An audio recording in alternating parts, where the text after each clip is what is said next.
이런 말이 있습니다. 이것은 우리에 관한 것이 아니다. 이것은 릭 워렌이라고 하는 분이 목적에 이끄는 삶에서 쓴 첫 문장입니다. 이것은 인생의 목적을 찾기 위해 가장 먼저 알아야 할 것은 내가 인생의 목적을 찾는 주체가 아니라 나는 하나님께서 내 인생 가운데 계획하신 것을, 그 계획하신 목적을 하나님의 말씀을 통해 찾아가는 객체라는 것입니다. 다시 말해서 내가 주도적으로 내 인생의 목적을 찾아가는 것이 아니라 하나님의 인도로, 하나님의 말씀 속에서 나를 위해 계획하신 그 목적을 따라가는 자들이라는 뜻입니다. 그래서 인생의 진정한 목적은 하나님을 알고 하나님이 계획해 놓으신 것을 깨달아 순종하는 것입니다. 결국 하나님의 말씀을 선택하라는 것이고요. 하나님의 말씀을 선택하라는 것은 순종하라는 것입니다. 사도 바울도 갈라디아서 5장에서 이렇게 말했어요. 성령의 소욕을 따라서 살으라고요. 육체의 소욕을 따라 살지 말고 육체의 소욕을 따라서 살라고 말했습니다. 성령의 소욕대로 살아간다는 것은 말씀의 기준을 따라 선택하고 순종한다는 것을 의미하는 것입니다. 오늘 우리가 살피는 사사기 6장은 기드온에 대한 이야기입니다. 사사기 6장 6절로 7절에 보면 이스라엘의 미디안을 인하여 미약함이 심한지라 이에 이스라엘 자손이 여호와께 부르짖었더니 이스라엘 자손이 미디안을 인하여 여호와께 부르짖은 거로.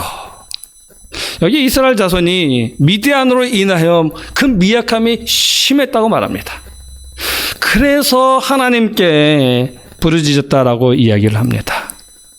여기 미약하다라고 말을 하고 있는데 이 미약하다라고 하는 그 원어적 의미는 어떤 것인가 하면 궁핍하다는 뜻입니다. 가난하다는 뜻입니다.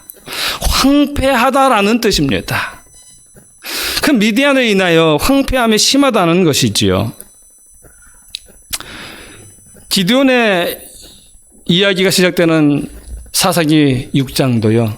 다른 사사들의 이야기처럼 이스라엘이 또 악을 행하였으므로라고 하는 말씀으로 시작이 되어집니다.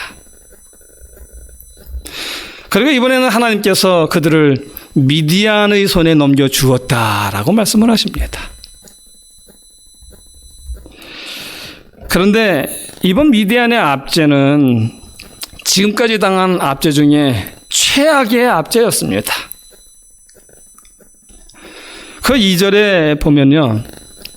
이스라엘 백성들이 집을 떠나서 험준한 산에 구멍과 굴과 산성을 자기를 위하여 만들어야 할 만큼 그 압제가 심했다라고 이야기를 합니다. 그런데 그 미디안의 그 압제의 특징이 있어요. 그 특징은 뭐냐면 정치적인 탄압보다는 경제적인 착취의 그 목적이 맞춰져 있습니다. 그 착취가 어느 정도였는가 하면요. 3절, 4절, 5절에 있는 말씀에 보면은요. 이스라엘의 이 봄철에 파종을 해요. 씨를 뿌립니다. 그 씨를 뿌려서 새싹이 막 올라올 때가 되면 여기 보시는 것처럼 미디안이 치러 올라오는 거예요. 그런데 치러 올라오는데 그냥 올라오는 게 아니라 짐승을 가지고 올라왔다라고 이야기를 해요. 짐승들 다 데리고 올라오는 것입니다. 왜 데리고 왔을까요? 그 봄에 씨를 다 뿌려놔서 이제 그 해의 농사를 위한 그 곡식이 싹이 싹 올라오는데 데려온 짐승들을 그 밭에 싹 풀어버리는 것입니다. 그래서 그 곡식의 싹을 마치 풀 먹듯이 그 짐승들로 하여금 다 먹어버리게 만드는 것입니다.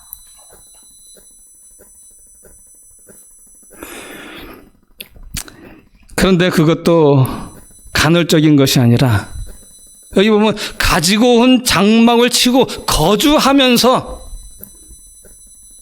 장기적으로 약탈을 했다라고 얘기를 합니다. 아예 올 때 작정을 하고 장막을 텐트를 가져와 텐트를 쳐놓고 그리고 그냥 그 씨를 말릴 때까지 그냥 진을 치고 계속해서 거기 있는 것입니다.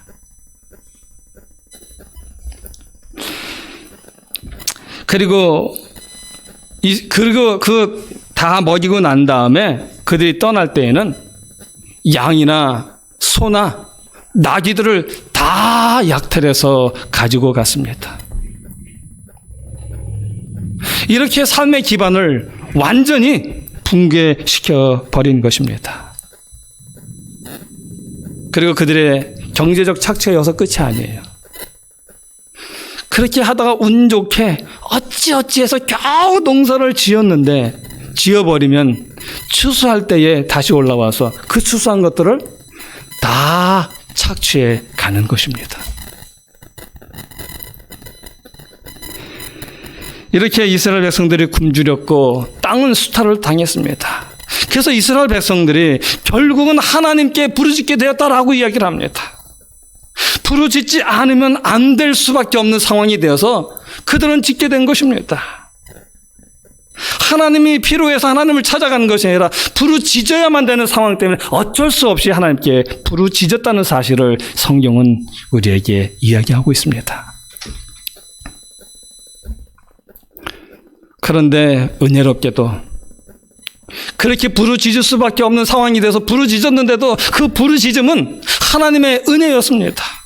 그 부르짖게 되는 것은 하나님의 은혜였고요. 하나님이 내미시는 은혜의 손길이었습니다. 출애굽기 2장에 보면 이스라엘 백성들이 그 애굽 사람들의 그 탄압이 심해서 그 고역으로 인해서 탄식하며 부르짖었다고 이야기합니다. 그래서 그 부르짖는 소리가 하나님께 상달했다라고 이야기를 합니다. 그런데 여러분, 이스라엘 백성들의 그 탄식 소리가, 부르짖는 소리가 하나님께 상달되었더니 어떻게 되었습니까? 하나님께서 이스라엘 백성들을 구원하기 위한 구원의 사역을 시작하셨다는 것입니다. 또 민수기 11장 2절에 보면요, 백성들이 악한 말로 하나님을 원망합니다. 그래서 하나님께서 진노하사 그 진중에 불을 보내시죠. 그래서 그 진중 끝에 불이 사로워졌는데, 그랬더니 그 이스라엘 백성들이 하나님을 향하여 부르짖기 시작합니다. 그리고 모세가 하나님께 기도해요. 그랬더니 하나님께서 어떻게 하셨습니까? 그들을 구원하셨습니다.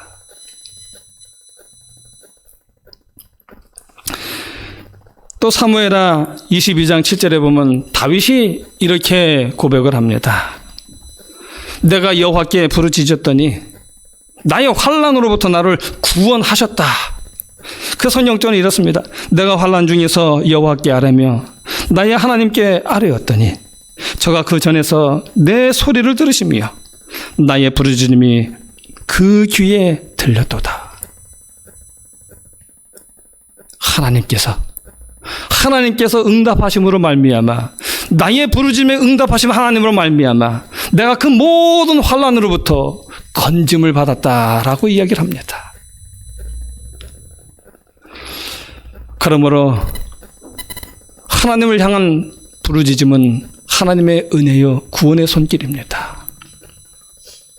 내 삶에서 하나님을 향하여 부르짖을 수밖에 없는 그 상황이 이르게 되었다면 그 부르짖음은 나를 위한 하나님의 사역이, 구원의 사역이 시작하기 위한 하나님의 섭리라고 이해하시기 바랍니다. 부르짖을 줄 모르는 우리들에게 부르짖을 수 있도록 만들어주시는 하나님의 은혜입니다.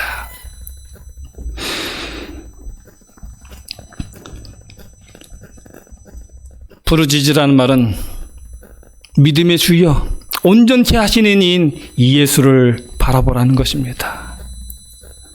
그 구원의 하나님을 바라보라는 구원의 초청인 것입니다. 자, 이제 6절 7절에 보면은 사사기 6장 6절 7절에 보면 이스라엘 백성이 하나님께 부르짖어요. 부르짖는데 얼마나 다급했는지 하나님께 부르짖기를 2번 연속해서 부르짖습니다. 하나님께 부르짖었는데 또다시 하나님께 부르짖는 그 장면을 거기서는 분명하게 기록을 합니다. 그런데 하나님의 응답은 이번에 조금 달라요. 기드온이 5대 사사인데 하나님께서 그 전까지의 모든 사사들의 사사시대 때는 이스라엘 백성들이 하나님께 부르짖으면 하나님이 사사를 보내서 그들을 구원하셨어요. 그런데 하나님께서는 이번에는 그들의 부르짖는 음성을 들으시고 즉시 그들을 구원하시는 것이 아니라 하나님께서 이번에는 당신의 선지자를 보내시는 것입니다. 그리고 하나님께서 그들에게 한 편의 설교를 주십니다. 그 8절로 10절에 있는 말씀인데요. 여기 있는 말씀 보면 하나님께서 말씀하셔요. 내가 너희를 애굽에서 인도해냈다고. 내가 너희를 그 종되었던 집에서 인도하여 내었다라고 이야기하십니다. 애굽 전역에 임했던 하나님의 이적과 기사를 통해서 너희를 인도하여 내었다라고 이야기를 하십니다. 특별히 10번째 재앙을 통하여 그 이스라엘 백성들에게 임했던 장자의 죽음이 이스라엘 백성들에게는 임하지 않은 사실을 통해 나 여호와가 너희의 생명의 주관자라는 사실을, 내가 너희에게 생명을 준 창조주 하나님이라는 사실을 내가 분명히 너희에게 보여주었다, 알려주었다라고 말씀하고 계시는 것입니다. 그리고 하나님께서 하시는 말씀은 내가 홍해를 갈라서 너희를 구원했다고요. 너희가 너희 뒤를 쫓던 그 애굽 왕 바로와 그의 말들과 병거들, 내가 너희는 홍해를 통해 구원했지만 그들을 물로 덮은 사실을 통하여 내가 너희를 구원하시는 하나님이며 너희를 인도하는 하나님이라는 사실을 내가 너희에게 분명히 알려주었고 알게 해주었다라고 말씀하고 계십니다.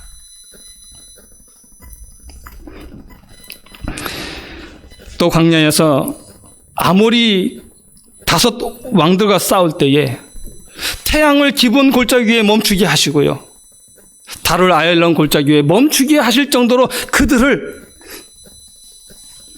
아모리 5 왕으로부터 구원하여 주셨다라고 이야기하십니다. 하나님은 말씀하셔요. 그러므로 너희는 내가 명하는 모든 말과 율법에 순종하라고 말씀하십니다. 여기서 그러므로라는 말은 마땅히 이러니까 너 해야지라고 하는 의무를 얘기하시는 것이 아니라요, 이제 믿을 수 있을 만큼, 너희가 나를 믿을 수 있을 만큼 내가 나를 너희에게 알려주지 않았느냐, 보여주지 않았느냐, 순종할 만큼 이제는 나를 신뢰할 수 있지 않느냐라는 말씀입니다. 그렇게 하나님께서 우리에게 순종하기를 바라셨습니다. 그랬더니 이스라엘이 어떻게 했습니까? 10절에 보면 이렇게 나와요. 너희가 내 목소리를 듣지 아니하였느니라. 너희가 듣지 아니하였느니라. 너희를 구원하고 인도한 창조주 하나님의 목소리를 너희가 듣지 않았다는 것입니다. 이 하나님께서 하시는 선지자를 통해서 주시는 이 말씀의 요약은 이것이 너희가 어려움을 당하는 진짜 이유다라고 말씀하고 계시는 것입니다. 오늘 우리가 당하는 모든 어려움들은요, 하나님께 온전한 순종하지 못함으로 말미암은 것이라고 말씀하시는 것입니다. 이 말씀의 의미는 그럼 무엇일까요? 하나님의 이 말씀을 통하여 이스라엘 백성들과 마지막 시대를 살아가는 영적 이스라엘 백성들, 우리들에게 무엇을 바라고 계실까요? 그것은 회개입니다. 회개입니다. 그들이 깨우치고 당신께로 돌아오시기를 하나님이 기다리고 계신다는 것입니다. 그렇다면 이 말은 이스라엘 백성들의 부르짖음은 진정한 회개가 아니었다는 것입니다. 그들의 부르짖음은 진심이 아니라 피상적이었다는 것이죠. 이스라엘의 부르짖음은요, 에서가 자기의 장자권을 영원히 잃어버린 것을 깨달았을 때에 그것을 인하여 엉엉 울었고 부르짖었죠. 발람은 칼을 빼든 천사를 보고 죽음이 두려워서 내가 하나님께 범죄하였나이다라고 하는 죄를 고백했습니다. 그런데 우리가 잘 아는 것처럼 그의 고백은 진정한 고백이 아니었습니다. 그는 끝내 하나님의 말씀, 그 천사를 통해 막으셨음에도 불구하고 끝내 재물을 쫓아 갔지요. 그리고 이스라엘 백성들을 우상 숭배에 빠지게 했던 장본인이었습니다. 그러므로 이스라엘 백성들이 지금 부르짖는 것은요, 하나님을 떠난 것을 슬퍼하는 진정한 회개가 아니라 자신들이 지금 당하는 그 고통을 인한 부르짖음이라는 것입니다. 기드온의 이야기가 그것을 이야기해 줍니다. 여러분, 기드온 이야기의 주제가 무엇인지 아십니까? 핵심 단어가 있습니다. 나오지는 않아요. 그러나 그 내용을 우리가 유추해 볼 때 알 수가 있는 것은 뭐냐면 숫자입니다. 기드온의 이야기의 주제 단어는 숫자입니다. 기드온의 이야기는 이렇게 시작을 해요. 6장 5절에 보면 이는 그들이 그 짐승과 장막을 가지고 올라와서 메뚜기 떼같이 들어오니 뭐처럼 들어와요? 메뚜기처럼 들어온다는 것입니다. 메뚜기처럼 들어오니 그 사람과 약대가 어떻게 해요? 무수함이니라. 셀 수 없을 만큼 많다는 것입니다.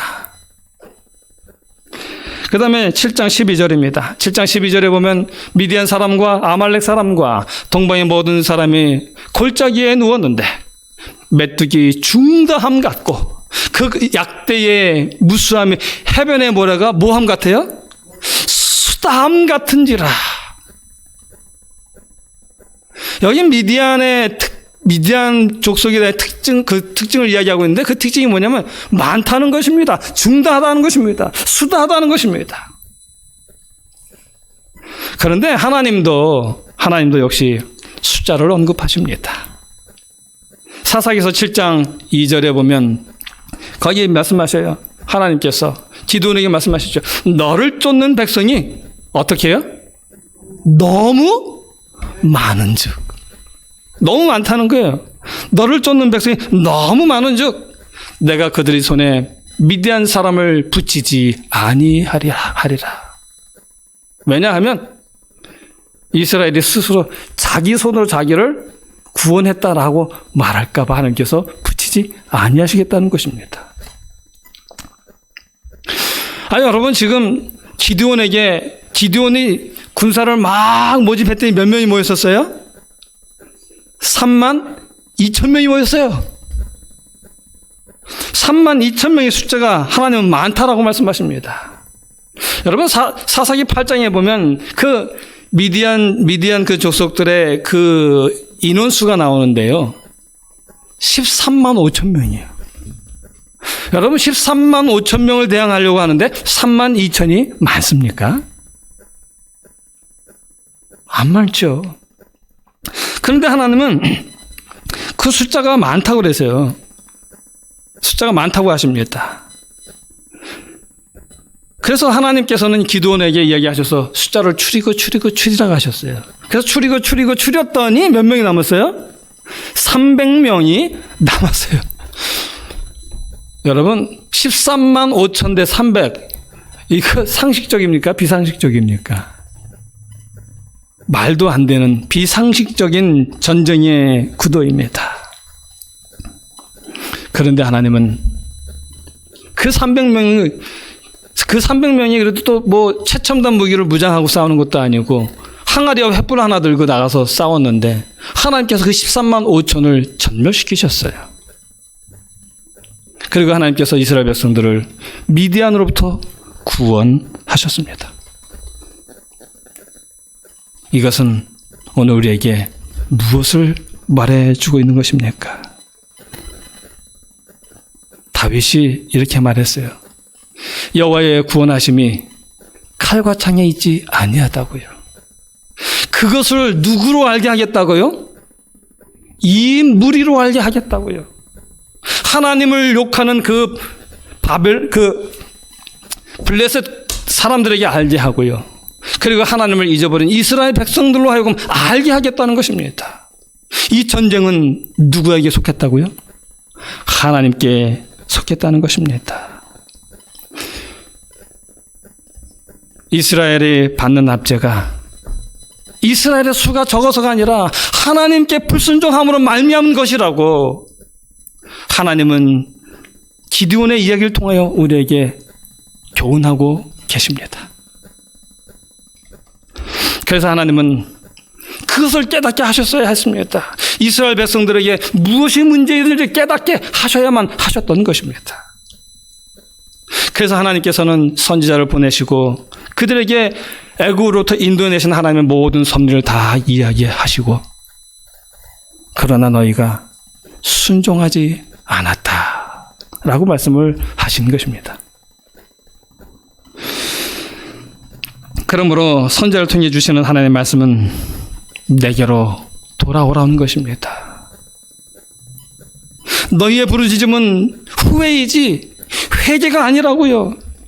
그러므로 너희가 회개하고 구원을 받으라는 것입니다. 하나님은 우리를 사랑하시되 이렇게까지 사랑하셔요. 너 지금 죽게 생겼어 라고 하는 것입니다. 제가 오늘 아침에 차 타고 오면서 이 말씀 묵상하면서 이런 생각이 떠올랐어요. 하나님께서 말씀 지키라고 하셨는데 안 지키면 뭐 어때요? 이런 생각이 드는 거예요. 그런데 무슨 생각이 드냐면 안 지켜도 되지. 하지만 아비의 심정으로는 안 되는 거예요. 왜요? 안 지키면 죽거든요. 자식의 죽음을 그저 바라볼 아버지가 어디 있겠습니까? 그래서 아버지께서 말씀하시는 거예요. 내가 명하는 모든 명령을 들으라고요. 듣고 순종하라고요. 하나님은 우리를 이렇게 사랑하셔요. 그 에스겔서에 이런 말씀하셨잖아요. 죽는 자의 기뻐하는 것을 기뻐하지 아니하시고 돌이켜 살라. 하나님은 살리시는 하나님이에요. 죽이시는 하나님이 아니라 죽게 된 자를 살리시는 하나님이고요. 마른 뼈들을 다시 살리시는 하나님이십니다. 그러면 회개는 뭘까요, 여러분? 회개가 뭘까요? 그 회개를 잘 설명한 분이 사도 바울입니다. 고린도후서 7장 10절에 이렇게 말씀합니다. 하나님의 뜻대로 하는 근심은 무슨 뜻대로요? 하나님의 뜻대로 하는 근심은 후회할 것이 없는 구원에 이르게 하는 회개를 이루는 것이요. 세상 근심은 사망을 이루는 것이니라. 여기 하나님 뜻대로 하는 근심이 있고 세상 근심이 있습니다. 그런데 공통된 특징이 뭐냐면 이 둘 다 깊은 슬픔과 고통이라고 하는 그런 공통된 특징을 가지고 있습니다. 그러나 이 두 근심은 완전히 달라요. 세상적인 슬픔이나 후회는 진정한 변화를 일으키지 못합니다. 반면에 하나님 뜻대로 하는 근심은 회개를 일으켜 참된 변화를 일으킵니다. 왜냐하면 후회는 죄에 대한 결과일 뿐이지 죄의 결과에 대한 슬픔일 뿐이지 죄에 대한 슬픔이 아니기 때문입니다. 이는 곧 그 죄의 결과가 나쁘지 않았다면 슬퍼하지도 않았을 것이라는 것입니다. 결과가 나쁘지 않았으면 그냥 넘어갔을 것인데 그 결과로 인하여 부르짖게 되었다는 것을 이야기하는 것입니다. 이처럼 후회는 죄가 무엇이며 죄가 어떻게 하나님을 슬프시게 했는지, 죄가 어떻게 하나님과 우리와의 관계를 훼손했는지에 대하여 이야기하지 않습니다. 그런 슬픔이 하나도 없습니다. 그래서 후회는 수평적, 세속적일 뿐이지 수직적, 영적이지는 않습니다. 그래서 결과가 사라지면 즉시 행동이 되살아나는 것이 바로 후회입니다. 그것이 바로 사사기서의 반복된 사이클의 이야기들이고요. 반면에 회개는 과거에 대한 후회를 제거합니다. 왜냐하면 진정한 회개는 죄로 인한 주님과의 그 관계의 상실에 초점을 맞추고 있기 때문입니다. 사랑하는 사람의 마음을 슬프게 한 것만큼 고통스러운 것이 없는 것처럼 하나님과의 관계에 포커스를 맞추는 것입니다. 이처럼 후회는 우리에게 초점을 맞춥니다. 내가 어떻게 상처를 받았는지, 내 삶이 어떻게 망했는지, 내 마음이 어떻게 아팠는지. 그러나 회개는 하나님께 초점을 맞춥니다. 하나님이 어떻게 슬프셨는지, 하나님의 창조자와 구속주 되심이 어떻게 짓밟혔는지, 그 명령이 훼손되어졌는지, 하나님의 반복적인 구원의 역사를 우리가 어떻게 소홀히 여기고 이용했는지 거기에 초점을 맞춥니다. 왜냐하면 진정한 회개는 하나님에 대한 사랑을 깨달을 때 이루어지는 것이기 때문입니다. 그래서 하나님은 이스라엘을 향한 하나님의 사랑과 그들을 위해 하신 그 구원의 이적과 기사들을 거기서 다시 말씀하시는 거예요. 그 속에 그것을 통해서 느꼈던 하나님의 사랑을 그들에게 다시 말씀하신 것이죠. 그래서 그들로 하여금 하나님의 사랑을 다시 깨닫고 그리고 하나님께로 회개하여 구원을 받게 하기 위하여 선지자를 먼저 보내셨던 것입니다. 하나님은 참으로 사랑의 하나님이십니다. 그런데 저는 이 말씀을 연구하면서 또 하나 깨달은 게 있어요. 뭐냐면 하나님의 사랑은 끝이 없다는 거예요. 하나님의 사랑은 멈출 줄 모른다는 것입니다. 제가 왜 이 말씀을 드리냐 하면 제가 이 선지자를 통한 권면을 가만히 바라보면서 살펴봤어요. 그랬더니 그 말씀 위에 이스라엘 백성들이 회개했다는 말이 안 나오더라고요. 회개의 반응조차도 전혀 보이지 않더라고요. 하나님이 이렇게 권면하시고요. 그리고 난 다음에 이어지는 말씀은 사사기 6장 11절이에요. 사사기 6장 11절은 하나님께서 기드온을 만나시는 이야기입니다. 왜 만나셨죠? 이스라엘 백성들을 구원하기 위하여, 그를 사사로 세우기 위하여 그를 만나신 것이죠.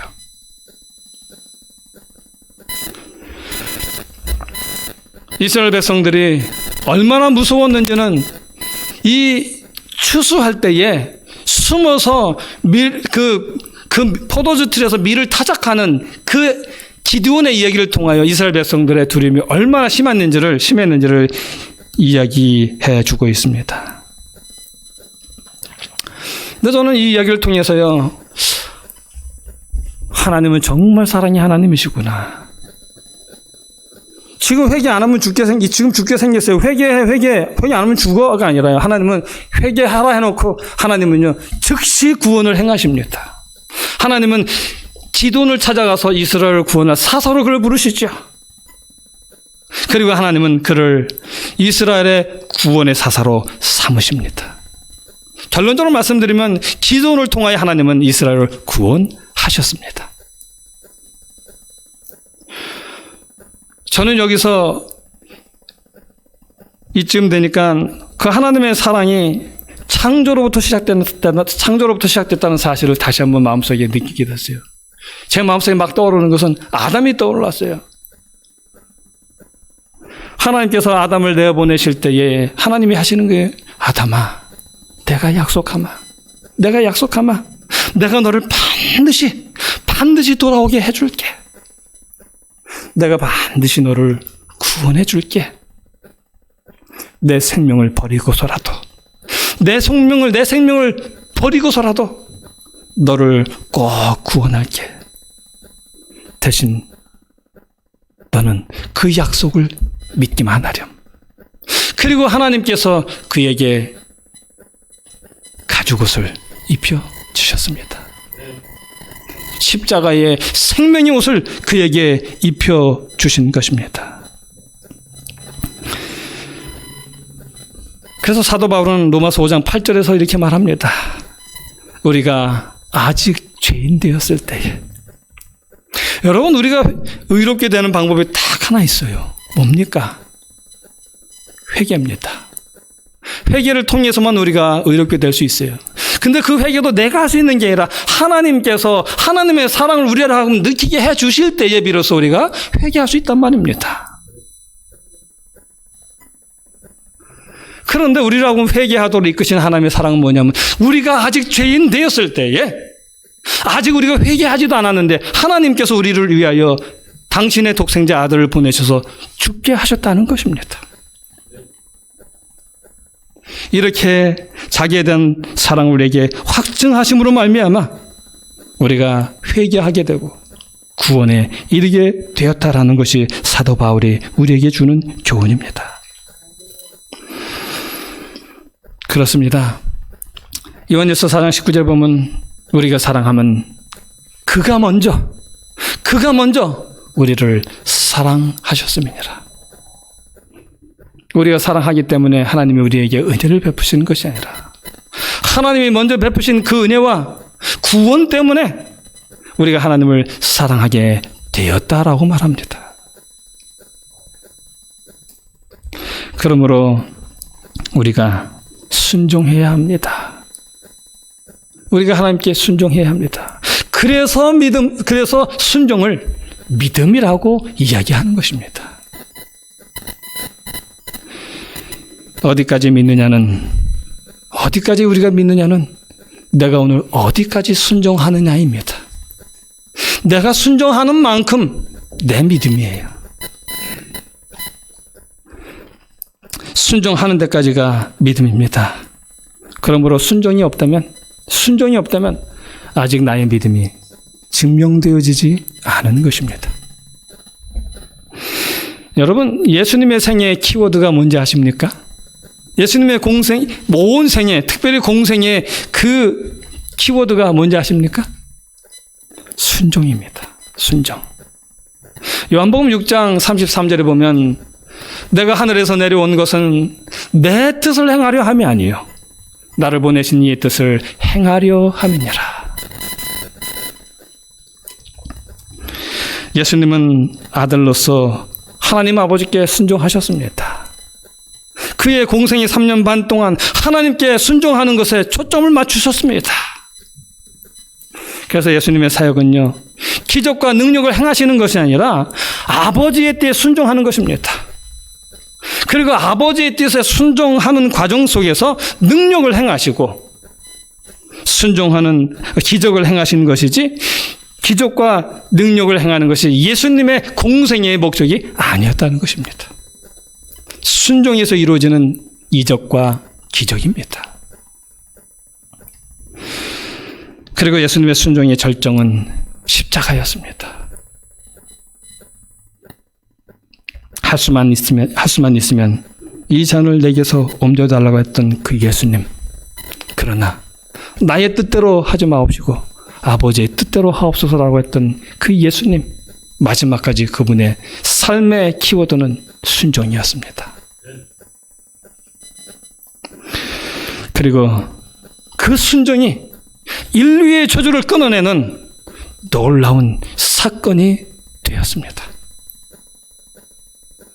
그러므로 사랑하는 우리 성도 여러분, 우리들도 함께 순종하며 살기를 간절히 바랍니다.